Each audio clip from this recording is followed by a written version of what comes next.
पटना के परी लगत हूँ, भागलपुर से भाग के आइल बड़ू का। तू पटना के परी लगत हूँ, भागलपुर से भाग के आइल बड़ू का। हमारा के सबके घूर घूर के देखत हूँ, हमारा के सबके घूर घूर के देखत हूँ। और गोरखपुर जिला कुन के लइकन को लो भाग आइल बड़ू का।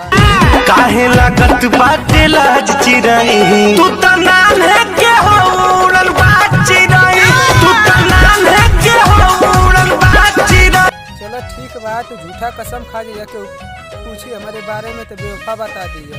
चलो ठीक बा, तू झूठा कसम खा जाइए कि पूछी हमारे बारे में तो बेवफा बता दियो। और फिर भी शक बा हमारा प्यार में, फिर भी शक बा हमारा प्यार में। तो दिलवा चिड़िया हाथ में लिया, गोरखपुर जिला में आ जाइए।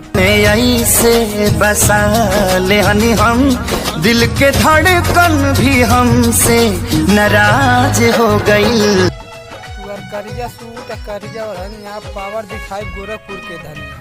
करिया सूट करिया ओढ़निया पावर दिखाई गोरखपुर के धनिया। तू चिंता मत करो, तू चिंता मत करो, तुम्ही के बनाई हम अपन दुल्हनिया। आए हाय गोदे गोदे देहिया पर सूट करिया, भइल दीवाना तोहार गोरिया।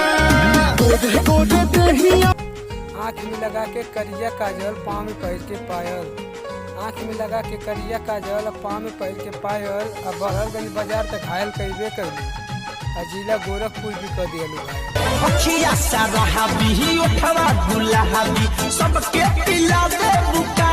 पतरा को जिला हिला दे बुका, संवरा को जिला हिला दे बुका।